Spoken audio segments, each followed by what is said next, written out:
আল্লাহর নবী হাবিবুল্লাহ রওজার কাছে এবার গেলেন। আহলে বায়াতের ব্যক্তিরা, পাক পাঞ্জাতনের ব্যক্তির, আপনার আহলে বায়াতের ব্যক্তিরা, নবীর বংশের মানুষেরা, রমণীরা, তারা পর্যন্ত গেল। ইমামে হোসেন যাবার পরে আমার রাসূলুল্লাহর রওজা জিয়ারত করলেন। আল্লাহর নবীকে ডাক দিয়ে বলেন, নানা যান, আজকে আপনার নবাসা, আজকে হোসেন কারবালার জমিনে যাবে, আজ কারবালার জমিনে রওনা হয়েছে, আপনি একটু বিদায় দেন, বিদায় দেন। আল্লাহর নবী হাবিবুল্লাহ রওজায়ে আতাহার থেকে, রওজার ভিতর থেকে আওয়াজ দেয়, ওরে আমার নওয়াসা হোসেন, তুমি চিন্তা করবে না, টেনশন করবে না, সবুরকারীর সঙ্গে নিশ্চয় আল্লাহ থাকবে। আপনার ইমামে হোসেন আপনার রওজা জিয়ারত করার পর এবার সোনার মদিনা থেকে আপনার রওনা হতে লাগলেন ইরাকের সরজমিনে। তো আপনার কুফার জমিনে আপনার ইমামে হোসেন তিনি আসবেন, জান্নাতুল বাকি কবরস্থানে গেলেন, মা জননীর মাজার জিয়ারত করলেন, মা জননীর কবর জিয়ারত করলেন, মার কাছে আপনার অনুমতি নিলেন, মার কাছ থেকে আপনার আলবিদা, আপনার সালাম মার কাছে জানালেন, মার কাছ থেকে বিদায় নিয়ে ইমামে হোসেন কারবালার জমিনে আপনার প্রবেশ করবেন। কারবালার জমিনের রাস্তায় যেতে যেতে যেতে আপনার কারবালাতে আপনার যখন পৌঁছালো, সমস্ত আপনার ইয়াজিদ বাহিনীরা, ইবনে জিয়াদ আপনার সীমাররা, তারা আপনার খবর পেয়ে গেল ইমামে হোসেন কারবালা জমিনে আপনার কদম রেখেছে, ইমামে হোসেন আপনার কোপার জমিনে এসেছে, তারা আপনার খবর পেয়ে গেল। ইবনে জিয়াদ গভর্নর বলল, ও সেনা বাহিনীরা, তোমরা সবাই শোনো, শোনো, হোসেনের কাছে সাক্ষাৎ করতে হবে, হোসেনের কাছে যেতে হবে। তার সে কি চায় যে ইয়াজিদের বায়াত প্রচার করবে, যদি ইয়াজিদের বায়াত প্রচার করে দেয় তবে হোসেনের উপর আক্রমণ হবে না, হোসেনকে আঘাত হবে না, হোসেনের সঙ্গে কোনো দ্বন্দ্ব থাকবে না। আল্লাহর নবীর নওয়াসা সাজ্জাদনা ইমামে হোসেনের কাছে আপনারা আসলো। আপনার আসার পরে ইবনে জিয়াদ বলল, ওগো হোসেন, একটু তুমি জানিয়ে দাও ইয়াজিদের পক্ষ থেকে তুমি কি বায়াত প্রচার করবে? ইয়াজিদের বায়াত যদি মানুষের কাছে করো তবে তোমার উপর কোনো আমরা দুশমনি করব না, তোমার সঙ্গে আমরা কেউ দুশমনি করব না, তোমাকে কেউ আঘাত করবে না, তুমি একটু জানিয়ে দাও, জানিয়ে দাও, তুমি কি ইয়াজিদের বায়াত প্রচার করবে? ইমামে হোসেন বললেন, না না, আমি যদি ইয়াজিদের বায়াত প্রচার করতাম তবে আমি মদিনা থেকেই বায়াত প্রচার করতে পারতাম। না না, ইমামে হোসেন বললেন, না, আমি ওই বাতিলের বায়াত প্রচার করব না, ওই মুনাফিকের বায়াত প্রচার করব না। আপনার সাজ্জাদনা ইমামে হোসেন আপনার বাতিলকে সমর্থন করলেন না। আল্লাহ পাক, আল্লাহ তাআলা তিনি জানিয়েছেন, কুল জাল হাক্কা ওয়া জাহাকাল বাতিল ইন্নাল বাতিলা কানা যাহুকা। নবী আপনি বলে দিন, হক এসেছে, বাতিল মিটে গিয়েছে, আর বাতিল আপনার মিটারই ছিল, হক যখন সামনে চলে আসবে বাতিলটা আপনার মিটে যাবে। অন্ধকার আছে, আলো যখন চলে আসবে অন্ধকার আপনি দূর হয়ে যাবে। ইমামে হোসেন তিনি আপনার বলেছিলেন, আমি একজন বাতিলকে সমর্থন করব না, একজন গুমরাকে আমি সাপোর্ট করব না, একজন ফাসিককে আমি হক বলে মানব না, যে বাতিল হবে তাকে বাতিল বলবো। সংখ্যায় যদি আপনার 72 থাকে, আপনার 22,000-এর মোকাবেলা হোসেন করবে, কিন্তু একজন বাতিলকে হক বলে মানবে না। জোরে বলুন সুবহানাল্লাহ। আর আমরা কি করি? হক বাতিলের পার্থক্য আমরা বুঝি না, আমরা যেদিকে দেখি জনসাধারণ বেশি সেদিকে ঠিক বলি, ঠিক না? আমরা প্রতিবাদ করতে জানি না। অন্যায়ের প্রতিবাদ হাত দ্বারা না হয়তো মুখ দ্বারা করো, মুখ দ্বারা যদি না হয়তো অন্তর দ্বারা করো, আর অন্তর দ্বারা যদি না করতে পারো তো জানতে হবে যে কি তোমার কাছে ঈমান নাই। এটা কমজোর, যে কমসে কম অন্তরেও ঘৃণা করবে, নবীকে গালি দেয় আর তাকে সালাম মুসাফা করবে, জানতে হবে মুমিন নয়। তো ইমামে হুসাইন বলছে, ইয়াজিদকে আমি সমর্থন করব না, তার বায়াত প্রচার করব না, যদি করতাম তো মদিনা থেকেই করতাম। তো কেন? যখন আমিরে মুআবিয়ার ইন্তেকাল হয়, ইন্তেকালের খবরটাকে ইয়াজিদ গোপন করেছিল। যদি এই খবর যদি লিক হয়ে যায়, খবরটা যদি মানুষ জেনে নেয় যে আমিরে মুআবিয়ার ইন্তেকাল হয়ে গিয়েছে, তাহলে আমাকে কেউ হক বলে মানবে না, আমাকে আমির বলে মানবে না, আমার বায়াতকে কেউ স্বীকার করবে না। আর এই খবরটা লিক হওয়ার আগেই যদি ইমামে হোসাইন যদি আমাকে সমর্থন করে দেয়, তাহলে কি করবে? আমাকে সবাই মেনে নেবে। তাই গোপন করে খবর পাঠিয়েছিল মদিনাতে ইমামে হোসাইনের কাছে ইয়াজিদ নিজেই, যে আমাকে আপনি মেনে নেন, আপনি মেনে নিলে আর কেউ আমার বিরোধিতা করবে না, আপনি যদি হক বলে মেনে নেন তাহলে কেউ আমার দুশমনি করবে না। সাজ্জাদনা ইমামে হোসাইন ইয়াজিদের চিঠি পাওয়ার পরে এসেছিলেন না, এবং সেই সময়তে হক বলে মানেননি, কুফাতে আসার পরেও মানেননি। দেখছেন 22,000-এর মোকাবেলায় যুদ্ধ করতে হবে, তারপরেও ইমামে হোসাইন মানেনি। আমরা সেই হোসাইনি মুসলমান, জোরে বলুন সুবহানাল্লাহ। সৈয়দনা ইমামে হোসাইন তিনি আপনার বললেন, ওরে ইয়াজিদকে যদি আমি মানতাম, ইয়াজিদকে যদি হক বলতাম, আমি মদিনা থেকেই বলতাম, আমি এখানে আসার প্রয়োজন হতো না, আপনার যুদ্ধের প্রয়োজন হতো না। হোসাইন বললেন, আমি তাকে হক বলে মানব না, আমি বাতিলকে বাতিল বলবো, আমি ইয়াজিদকে কখনোই সমর্থন করতে পারবো না। ইবনে জিয়াদ বলল, তবে তো যুদ্ধ করতে হবে, আপনার যুদ্ধ হবে, জিহাদ হবে, এক নয় দুই নয়, আপনার 10 দিন আপনার ধরে পানি বন্ধ করেছিল, পানি আপনার পান করতে দেয়নি, আপনার 3 দিন ধরে পানি বন্ধ হয়েছিল, 3 দিন পর্যন্ত পানি দেয়নি। ওই সময়তে ইয়াজিদ বলেছিল, গভর্নর বলেছিল, ফোরাতের পানি বন্ধ করে দাও, 3 দিন আপনার পানি বন্ধ করা হয়েছিল, কোনো ব্যক্তিকে পানি পান করতে দেয়নি। সৈয়দনা ইমামে হোসাইনের সঙ্গের আপনার যতজন ব্যক্তি ছিল তারা সবাই পিপাসী অবস্থায়, কোনো ব্যক্তিকে পানি আপনার পান করতে দেয়নি। ইমামে হোসাইন তিনি আপনার সঙ্গের মানুষদেরকে বলেছিলেন, এ যুদ্ধ থামবে না অতক্ষণ পর্যন্ত যতক্ষণ তারা আমার রক্ত না দেখতে পাবে। ওই সময়তে একজন বড় যোদ্ধা আপনার ওদের পক্ষ থেকে, ইবনে জিয়াদের পক্ষ থেকে হুঙ্কার দিয়ে বলল, এ ইমামে হোসেনের পক্ষের মানুষেরা, তোমাদেরকে আমি একাই তো হারিয়ে দিব, একাই তোমাদেরকে হারিয়ে দিব। ওই সময়তে ইমামে কাসেম আপনার দাঁড়িয়ে যায়, দাঁড়িয়ে যাওয়ার পরে, চাচা আপনি একটু অনুমতি দিন, আমি ও পাপীকে রাখবো না, ওই পাপীকে কতল করব, আপনি যদি একবার ইজাজত দেন, অনুমতি দেন। ইমামে কাসিমকে ইমামে হোসাইন তিনি আপনার বলেছিলেন ভাতিজা, ইমামে হাসানের বেটা। ইমামে কাসিম বললেন, চাচা একটু অনুমতি দেন। ইমামে হোসাইন বললেন, ভাতিজা তুমি আমার বেটার মতন, আমার চোখের সামনে তোমার রক্ত ঝরবে, আমি হোসাইন আমি সহ্য করতে পারবো না। তোমার আব্বা আমার উপর দায়িত্ব দিয়েছে, আমি তোমার দেখভাল করব, তুমি খবরদার খবরদার ময়দান যেতেছে না।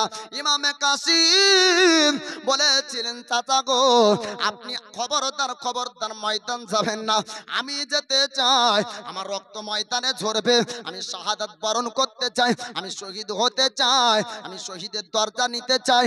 ওই সময়তে আপনার ইমামে হোসেন বললেন, ও ভাতিজা, ও গো কাসিম, তুমি কি ময়দান যাবে বলছো? বলে আমি ময়দান যাব। পাগড়ি পরিধান করে দিলেন, হাতে আপনার তরবারি দিবা হলো।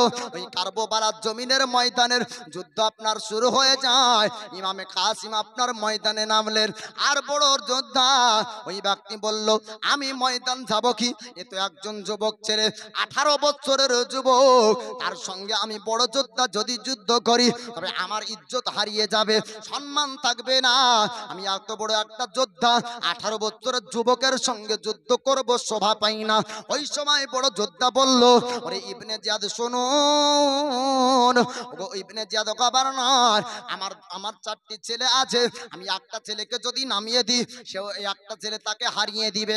ওই সময় ইবনে জিয়াদ বলেছিল, না না না, তাকে কমজোর মনে করো না, তার শরীরে আছে আলীর রক্ত, জোরে বলুন সুবহানাল্লাহ। আলী এসের খোদা মুশকিল কোসা হায়দার কাররার, এনার সম্পর্কে আপনার মানুষ জানতেন, সবাই জানতো আলীর শক্তি পাওয়ার কত ছিল, তার আপনার পরিমাণ ওজন করে কেউ বলতে পারবে না। তবে একটা কিতাবের মধ্যে আপনার পড়েছি, একটা আপনার হাদিস শরীফের মধ্যে রয়েছে, আল্লাহর নবীর সাহাবী আলী শেরে খোদা মুশকিল কোসা হায়দার কাররার যুদ্ধ করতে করতে ঢাল যখন আপনার জমিনে পড়ে যায়, অথবা ঢালটা আপনার কেটে যায়, একটা লোহার দরওয়াজাকে ঢাল হিসাবে আপনার ব্যবহার করেছিলেন, যার ওজনটা আপনার বলা হয়েছে দুনিয়ার কেজিতে যদি মাপা হয়, ওর ওজন আপনার 40 মণ ওজন, জোরে বলুন সুবহানাল্লাহ। 40 মণ ওজনকে যিনি ঢাল হিসাবে ব্যবহার করতে পারেন, তার বাজুতে না জানি কত শক্তি আমার আল্লাহ পাক আল্লাহ তাআলা আপনার দান করেছেন। ও আলীর শরীর, ও আলীর রক্ত, ও আলীর শরীর আর আলীর শক্তি এদের শরীরের মধ্যে বইছে, একে কমজোর মনে করো না। বড় যোদ্ধা বলল, ও ইবনে জিয়াদ, আপনি চিন্তা করবেন না, টেনশন করবেন না, আমার একটা বেটা যদি ময়দান চলে যায়, আমার একটা বেটা তাকে হারিয়ে দিবে, একটা বেটার সঙ্গে যুদ্ধ করতে পারবে পারবে না, এমন কথা বলল। অহংকার করে গৈরব করে একটা বেটাকে ময়দান নামিয়ে দেয়। আপনার যখন একটা বেটা ছোট বেটাকে নামিয়ে দিল, ওই ছোট বেটা আপনার ময়দান যেতে না যেতে সঙ্গে সঙ্গে ইমামে কাসিম তাকে জাহান্নাম পাঠিয়ে দেয়।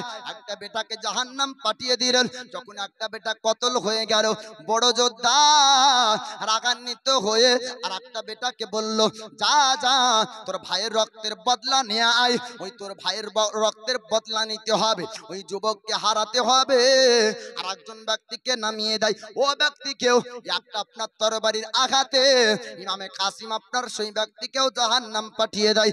আবার রাগান্বিত হয়ে আপনার বড় যোদ্ধা ইবনে জিয়াদকে বলল, ও ইবনে জিয়াদ, আপনি চিন্তা করবেন না, দাঁড়িয়ে যান, দাঁড়িয়ে যান। আমার আরো দুটো যোদ্ধা বেটা আছে, তাদেরকে আমি ময়দান নামিয়ে দিব, তারাই তাকে হারিয়ে দিবে। আর একটা বেটাকে নামানো হলো। আর একটা বেটা যখন ময়দান যায়, ইমামে কাসিম ও ব্যক্তিকেও জাহান্নাম পাঠিয়ে দেয়। আর একজন বেটাকে নামানো হলো, তাকে আপনার জাহান্নাম পাঠিয়ে দেয়।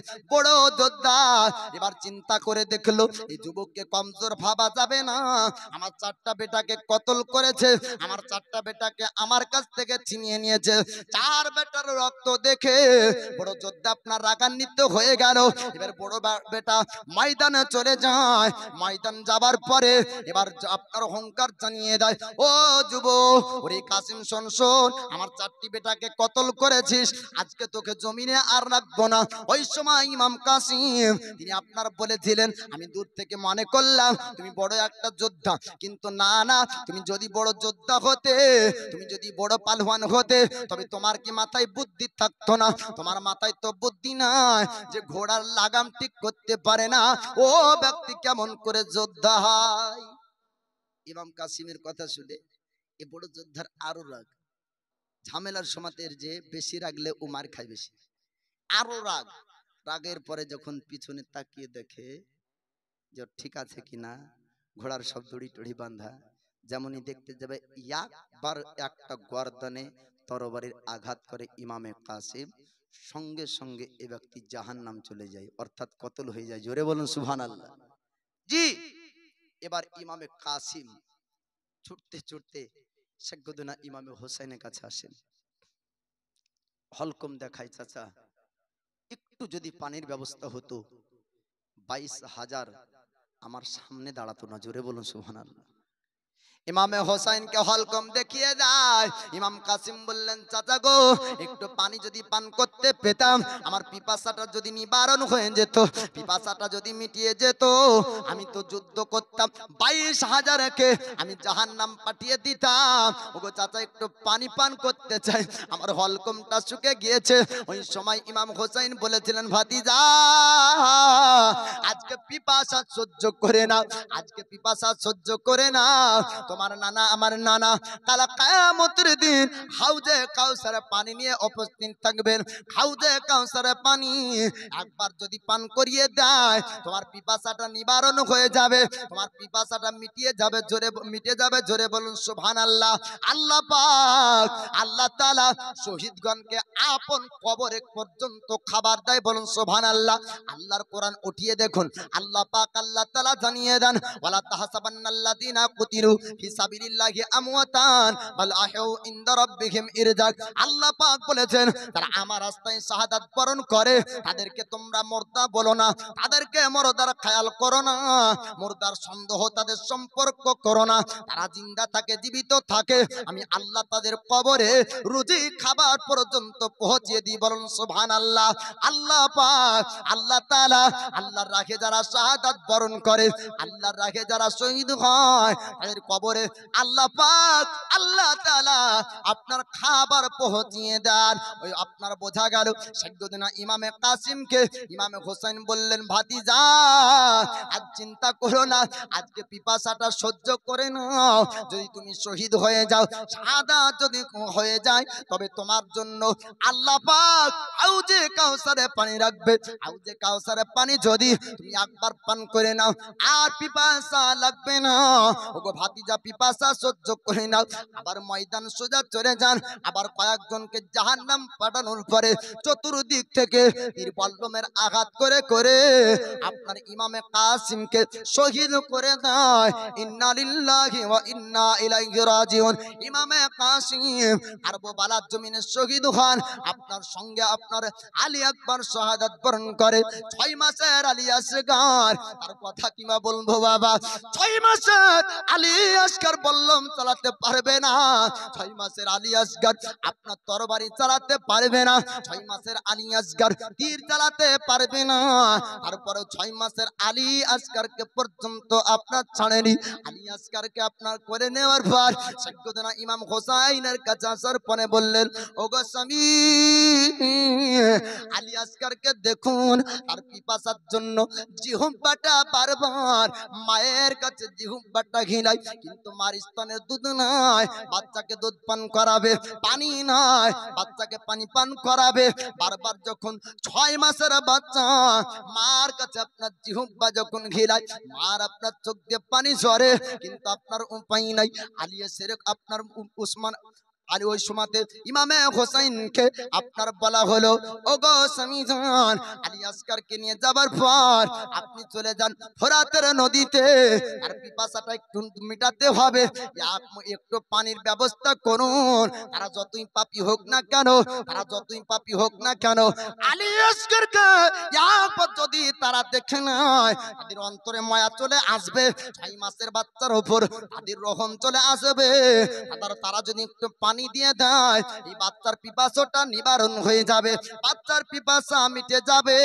আপনি একটু যান তাদের কাছে একটু বলুন গা, আলী আসগারকে যেন একটু তারা পানি দেয়। ইমামে হোসাইন এবার ঘোড়ার পিঠে চড়ালেন। আপনার যেতে যেতে ফোরাতের নদীর কাছে ইমামে হোসাইন যাবার পরে ওই পাপীদেরকে ডাক দিয়ে বলেছিলেন, ও ইবনে যাদের সেনাবাহিনীরা, ওরে ইয়াজিদ বাহিনীরা, তোরা শোন শোন, আমি হোসাইন তোদেরকে কথা দিলাম, ও পানি পান করব না যে পানি আমার ভাতিজা ইমামে কাসিম পান করতে পাইনি। জোরে বলুন। ইমামে হোসেন বলেছিলেন, ও সেনাবাহিনীরা, ও ফোরাতের পাহারাদাররা, এক নয় দুই নয় বাবা, 500 সেনাবাহিনীকে ওই ফোরাতের নদী পাহারা দিতে দিয়েছিল। 500 সেনাবাহিনীর মধ্যে আপনার কিছু সেনাবাহিনীকে ইমামে হোসেন বলেছিলেন, ও পাহারাদাররা, তোরা শোন শোন, আমি কথা দিলাম হোসাইন এক কাতরা পানি পান করব না, তবে 6 মাসের আলী আসগার হলকমটা তার শুকিয়ে যায়, হলকম তার শুকিয়ে যায়, একটু পানি দে। 6 মাসের আলী আসগার তোদের সঙ্গে যুদ্ধ করতে পারবে না। 6 মাসের আলী আসগার বল্লম চালাতে পারবে না। 6 মাসের আলী আসগার তীর চালাতে পারবে না। 6 মাসের আলী আসগার তরবারি চালাতে পারবে না। 6 মাসের আলী আসগারকে একটু তোরা পানি দে। ওই সময়তে তারা পাহারাদারদের মধ্যে একজন ব্যক্তি লক্ষ্য করলো আলী আসগারের হলকমটা, একজন লক্ষ্য করলো আলী আসগারের আপনার গলাটা, আর একটা তীরের নিশানা করলো, পানি উঠাবে এমন সময়ের মধ্যে আলী আসগারের হলকমে একজন ব্যক্তি তীর আপনার ছুঁড়ে দিল। আর তীর লাগবি তো লাগ, আলী আসগারের হলকমে তীর। আলী আসগারের হলকম দিয়ে যখন তীর বের হয়ে যায়, সাইয়্যিদনা ইমামে হোসাইন কোলে করে আপনার 6 মাসের আলী আসগারকে নিয়ে এবার আপনার তাম্বুর কাছে, আহলে বাতের মানুষদের কাছে আপনার আনা হলো। আপনার মায়ের কোলে যখন 6 মাসের সন্তান আপনার নামিয়ে দেয়, 6 মাসের সন্তানের পিপাসা মেটাতে গিয়েছিল, কিন্তু পানির বদলায় আপনার পানির বিনিময় রক্ত তার গলা দিয়ে আপনার নামতে শুরু হয়ে যায়। মা জননী দেখার পর বলেছিলেন, স্বামী গো, 6 মাসের আলী আসগারকে পর্যন্ত তারা ছাড়লো না, আজ পানি তারা দিল না, তারা হয়তো একদিন পানির জন্য ছটফট করবে। আল্লাহ পাকের কাছে ইমামে হোসেন আপনার দোয়াতে কেঁদে কেঁদে বলেছেন, আল্লাহ, আজকে ফোরাতের নদীর পানি যারা পাহারা দিচ্ছে, আজকে ফোরাতের নদী পানি পান করতে আমাদেরকে দেই না, আল্লাহ এদেরকে তুমি পানির একটা কষ্ট দিও।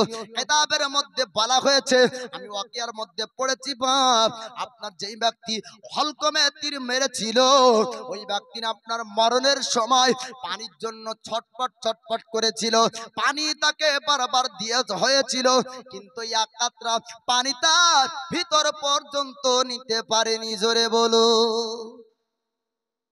এই পানির পাহাড়ে দাঁড়া এই সেনাবাহিনীরা আলী আসকারের হলকমে তীর মেরে নবীর আহলে বায়াতদেরকে পানি দিয়েছিল না, ও ব্যক্তিরা মরণের সময়তে কোনো ব্যক্তি পানি পান করতে পেয়েছিল না। জোরে বলুন সুবহানাল্লাহ। একজন ব্যক্তির এমন অসুখ হয়েছিল যে খাবার ইফতার দেয় ও খাবার ভিতরে নিতে পারে না, বাইরে চলে আসে। পানির জন্য চিৎকার করে কেঁদে কেঁদে বলেছিল একটু পানি আমাকে দাও, কিন্তু ও পানি তার মুখে দেওয়া হয়েছিল, মুখ থেকে বারবার পানি তার পড়ে যায়।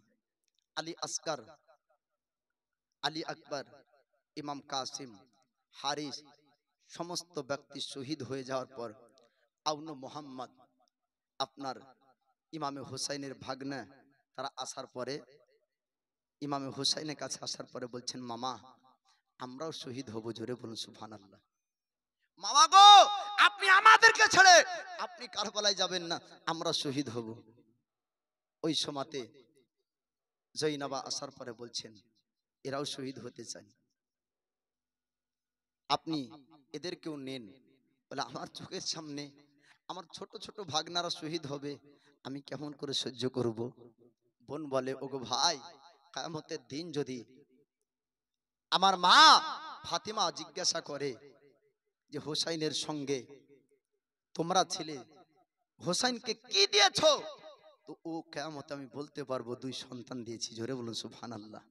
তারাও শাহাদাত বরণ করেন, শহীদ হন। এবার জয়নাল আবেদিন যুবক, এ জয়নাল আবেদিন বলে, আব্বাজান একে একে সবাই শহীদ হলো, আমিও শহীদ হতে চাই, আমাকে ময়দান যেতে দেন। একমাত্র পুরুষদের মধ্যে একজন ব্যক্তি জীবিত ছিলেন, ইমামে হোসেন রেখেছিলেন, তার নাম হলো জয়নাল আবেদিন। এই জয়নাল আবেদিনের কথা ইমামে হোসেন শুনলেন না। ইমামে হোসেন বললেন, আমার নানাকে বলেছিল যে আমার নানার বংশে পুরুষ ব্যক্তি নাই, অর্থাৎ নানার বংশ থাকবে না, আমার নানার বংশ থাকবে দুনিয়াতে। এই জয়নাল আবেদিন শোনো, তোমাকেও যদি ময়দান পাঠিয়ে দিই তারপরেও ময়দানে যুদ্ধ বন্ধ হবে না যতক্ষণ তারা আমার রক্ত না পাবে। আমার রক্ত পেলে এই ময়দানে যুদ্ধ বন্ধ হয়ে যাবে। সৈয়দনা ইমামে হোসাইন জয়নাল আবেদিনের মাথাতে পাগড়ি পরিধান করে তাকে রেখে আপনার ময়দানে যাবেন।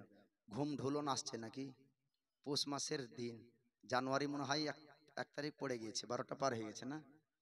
জি, যাই হোক একবার দরুদ শরীফ পড়েন তো। আল্লাহুম্মা সাল্লি আলা سيدنا مولانا محمد وعلى آل সাইয়্যিদিনা মাওলানা মুহাম্মদ সাল্লি আলা মুহাম্মাদিন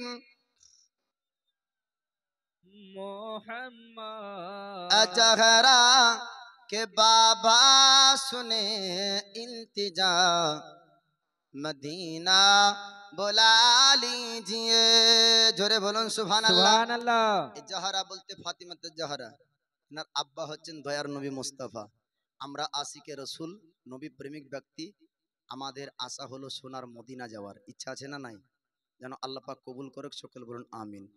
अजहरा के बाबा सुने इल्तिजा मदीना बुला लीजिए, मदीना बुला लीजिए। आका कहीं मर न जाए, कहीं मर न जाए गुलाम आपका, मदीना बुला लीजिए, मदीना बुला लीजिए।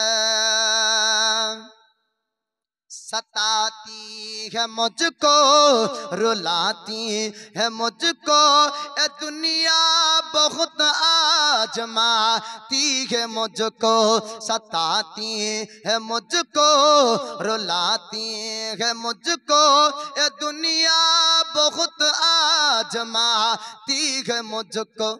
हो दुनिया की बातों से टूटा हुआ मदीना बुला लीजिए आका, कहीं मर न जाए गुलाम आपका, मदीना बुला लीजिए। अजगरा के बाबा सुने इल्तिजा, मदीना बुला लीजिए, मदीना बुला लीजिए।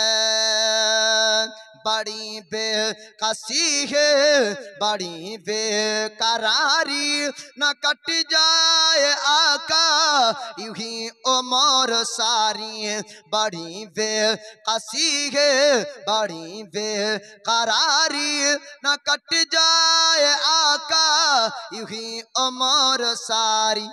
कहा जिंदगानी, कहा जिंदगानी का कुछ है पता, मदीना बुला लीजिए आका, कहीं मर न जाए गुलाम आपका, मदीना बुला लीजिए।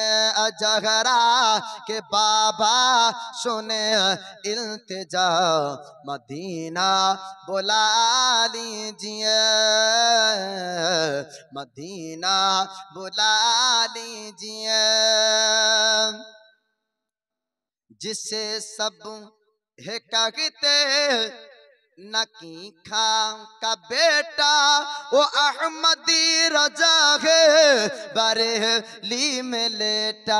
जोरे बोलूं सुभान अल्लाह। जिसे सब है कहते नकी खा का बेटा, वो अहमदी रजा है बरेली में लेटा। उसी आला हजरत, उसी आला हजरत, उसी आला हजरत का है वास्ता, मदीना बुला लीजिए आका, कहीं मर न जाए गुलाम आपका, मदीना बुला लीजिए। अजगरा के बाबा सुने इल्तिजा, मदीना बुला लीजिए। न इतना में माँ और बाबा को चाहो, तुम्हें जितनी न चाहो किसी को न चाहो। न इतना में माँ और बाबा को चाहो, तुम्हें जितनी न चाहो किसी को न चाहो। मेरे बाल बच्चे, मेरे बाल बच्चे हो तुम पर फिदा, मदीना बुला लीजिए आका, कहीं मर न जाए गुलाम आपका, मदीना बुला लीजिए। अजगरा के बाबा सुने इल्तिजा, मदीना बुला लीजिए। तो जय हो। এবার নবীর নওয়াসা সৈয়দুনা ইমামে হোসাইন, তিনি জয়নাল আবেদিনকে কয়েকটি ওসিয়াত করেছিলেন। আর মাথায় পাগড়ি পরিধান করে ময়দানে এবার ইমামে হোসাইন নামবেন। ইমামে হোসাইনের শহীদের একটু ঘটনাটা বলে আলোচনা শেষ করে রাত্রি 1:30 হয়েছে বাবা। নবীর নওয়াসা হোসাইন তিনি জয়নাল আবেদিনকে বললেন, ওগো বেটা জয়নাল আবেদিন তুমি শোনো। তারা বলেছিল আমার নানা জানকে অন্য ধর্মের মানুষ, তারা বলেছিল ইহুদি নাসারা, তারা সমালোচনা করেছিল। তারা বলেছিল মোহাম্মদ, তার তো মোহাম্মদের কোনো পুরুষ সন্তান নাই, অতএব মোহাম্মদের বংশের কেউ থাকবে না। আমার নানা বলেছিলেন ফাতিমার কাছ থেকে যত মানুষ জন্মগ্রহণ করবে, যত সন্তান আসবে, তারা সবাই আমার নানার বংশের মানুষ হবে। জোরে বলুন সুবহানাল্লাহ। আজ পৃথিবীর জমিনে এখনো সৈয়দ বংশের মানুষ আছে, নবী বংশের ব্যক্তিরা তারা আছে। আপনার ইমামে হোসাইন জয়নাল আবেদিনকে বললেন, তুমি যদি ময়দান চলে যাও তবু ময়দানে যুদ্ধ বন্ধ হবে না। ময়দান যদি তোমাকে পাঠিয়ে দিই, তোমার রক্ত দেখার পরেও যুদ্ধ বন্ধ হবে না। জয়নাল আবেদিন বললেন, আব্বাজান আপনি আমার সামনে দিয়ে আপনি ময়দানে শহীদ হবেন, আমি কেমন করে সহ্য করব? ইমামে হোসাইন বললেন, ওগো জয়নাল আবেদিন, তোমার উপর একটা বড় দায়িত্ব আমি দিব, তোমাকে দায়িত্ব পালন করতে হবে। জয়নাল আবেদিন বললেন, আব্বা কি দায়িত্ব আমাকে দিবেন? বলে, আমি শহীদ হওয়ার পর এই মহিলাগুলাকে তোমাকে নিয়ে যেতে হবে মদিনায়, সহি সালামতে নিয়ে যেতে হবে মহিলাদের দেখভাল করার জন্য। আমি তোমার উপর একটা দায়িত্ব দিলাম। মহিলাদেরকে ডাকা হলো, আপনার সবাই আসলেন, বোন আসে, আপনার বিবি আসে, আপনার সঙ্গে সবাই আসলো। আসার পরে ইমামে হোসেন বললেন, ও মহিলারা, গো রমণী, তোমরা শোনো শোনো, আমি শহীদ হবার পরে খবরদার খবরদার নিজের উপর জুলুম করবে না, তোমরা খবরদার চুল ছিঁড়বে না, সবাই শুকরিয়া করবে, সবাই তোমরা শুকরিয়া করবে, সবাই দোয়া করবে। ইমামে হোসেন আপনার বিদায় নিয়ে জয়নাল আবেদিনকে মাথায় আমামা আপনার পাগড়ি পরিধান করে দিলেন। পাগড়ি পরিধান করে দিয়ে আপনার ময়দান চলে যায় হোসাইন। আর এদিকে চতুর্দিকে ইবনে জিয়াদের আপনার সেনাবাহিনীরা তারা চতুর্দিক থেকে তীর বল্লম নিয়ে হাজির। ইমামে হোসাইন আপনার তরবারি নিবার পরে কচু কাটার মতন করে অনেকজন ব্যক্তিকে জাহান্নামে আপনার পাঠিয়ে দিয়েছিল। ওই সময় ইবনে জিয়াদ গভর্নর বলল, ওরে আমার সেনাবাহিনী তোমরা শোনো শোনো, ওরে সীমার তুই শোন শোন, এমন করে ইমাম হোসাইনকে মারা যাবে না, যাবে না, ইমাম হোসাইনকে কাবুতে আনা যাবে না। ইমামে হোসাইনকে যদি মারতে হয় তবে চতুর্দিক থেকে তীর বল্লমের আঘাত করতে হবে, তার কাছে কেউ যে তাকে হারাতে পারবি না, কেন না তার বাজুতে এমন শক্তি এমন পাওয়ার আছে, আমি এক ঝলকে বুঝতে পেরেছি। যদি সামনাসামনি মোকাবেলা করিস, আমাদের 22,000 সেনা কেউ থাকবে না, 22,000 সেনা সবাই শেষ হয়ে যাবে, সবাই কতল হয়ে যাবে, কেউ বাঁচবে না। চতুর্দিক থেকে তীর বল্লমের আঘাত এবার করতে আপনার শুরু করলো। চতুর্দিক থেকে তীর বল্লম মারে, ঘোড়ার আপনার শরীরে তীর বল্লম লাগে, ঘোড়া আপনার জমিনে এবার পড়বে। এমন করে ঘোড়া চতুষ্পর জানুবার ইমামে হোসেনকে আপনার ময়দানে নামিয়েছিলেন, যেমন আপনার মা কোল থেকে নিজের সন্তান নামায় আরামে। জোরে বলুন সুবহানাল্লাহ। ইমামে হোসেন কারবালার জমিনে তিনি আপনার আছেন। এবার কারবালার জমিনে সীমার আসলো, আসার পরে হোসেনকে বলে, হোসেন তোমাকে এবার কতল করব, তোমার হলকম দিয়ে এবার ছুরি চলবে। সাজ্ঞদনা ইমাম হোসেন বললেন, সীমার রে, আমার একটা কথা শুনবি না, আমার একটা কথা কি মানবি না? আপনার ওই সময় সীমার বলল, ওগো হোসেন কি কথা শুনবো? ইমামে হোসেন জগৎবাসীকে আপনার বড় শিক্ষা দিয়েছেন। আপনার জুমার দিন ছিল, ইমামে হোসেন বললেন, আমি আল্লাহকে, আমার প্রতিপালক রবকে আমি হোসেন জীবনে অনেক সিজদা করেছি, আমি শেষবারের মতন একবার আল্লাহকে সাজদা করতে চাই, আমাকে একটু সিজদা করার সময় তোকে দিতে হবে, তারপরে তুই শহীদ করবি। আমি মানা করব না, আমি বারণ করব না। ওরে সীমার শোন, আজ থেকে বহু পড়বে, আমার নানা বলেছে, জানিয়ে দিয়েছে, যে ব্যক্তি আমাকে শহীদ করবে তার সেই ব্যক্তি দেখতে কেমন হবে। আমি তোকে দেখার পর আমি বুঝতে পারলাম, আমার হলকম দিয়ে যে ছুরি চালাবে অন্য কেউ হবে না, কেউ হবে না, ওই ব্যক্তি সীমার তুই হবি। তবে আমার একটা কথা তোকে শুনতে হবে, আমাকে আল্লাহকে সাজদা করার সময়টা তুই একবার দে। এবার সীমার বলল, হোসেন আপনাকে সময় দেওয়া হলো, আপনি আল্লাহকে সাজদা করুন। ইমামে হোসেন আপনার সিজদায় চলে যায়। সাজদা অবস্থায় সীমার আপনার সিজদা শেষ করতে দিল না, আপনার সাজদা সমাপ্ত হলো না। সাজদার অবস্থায় ইমামে হোসেনকে আপনার সীমার শহীদ আপনার করেছিল আল্লাহ পাক। আল্লাহ তাআলা ইমামে হোসেনের সাজদা তাকে আপনার কবুল করেছেন। আর কেমন সাজদা আপনার হতে পারে না? সাজদা অবস্থাতে যিনি শহীদ হয়েছেন তিনি এখনো আল্লাহর নিকটে সাজদাই, জোরে বলো। সাজদার অবস্থাতে ইমামে হুসাইন শাহাদাত বরণ করেছেন। আর জগৎবাসীকে তিনি শিক্ষা দিয়েছেন যে মরণের আগেও আমি আমার স্রষ্টাকে সাজদা করেছি, আমার আল্লাহকে সাজদা করেছি। হুসাইনকে যারা ভালোবাসবে তারা সাজদাকেই ভালোবাসে, জোরে বলুন সুবহানাল্লাহ। জি, অনেক হুসাইনি আছে, অনেক ব্যক্তি আছে যারা বলে যে আমরা হুসাইনের দেওয়ানা, পাক পাঞ্জাতনকে মানি, এক ওয়াক্ত নামাজ পড়ে না, নিজের নফসের উপর জুলুম করে। অনেকজন নিজেকে আপনার মাতম করে, খঞ্জর মারে। হ্যাঁ, আপনার সেই সময়তে নিজের উপর জুলুম করে খঞ্জর মেরে। এগুলা আপনার হোসাইনের ভালোবাসা না, নিজের নফসের উপর জুলুম করা। হোসাইনের প্রকৃত ভালোবাসার ব্যক্তি ও ব্যক্তি যে হোসাইনের মহাব্বতে, পাক পাঞ্জাতনের মহাব্বতে পাঞ্জেগানা নামাজ পড়বে, জোরে বলুন সুবহানাল্লাহ। জি, এটা তো জগৎবাসীকে শিক্ষা দিয়েছেন। তবে ইমামে হুসাইনের শহীদের ঘটনা আপনার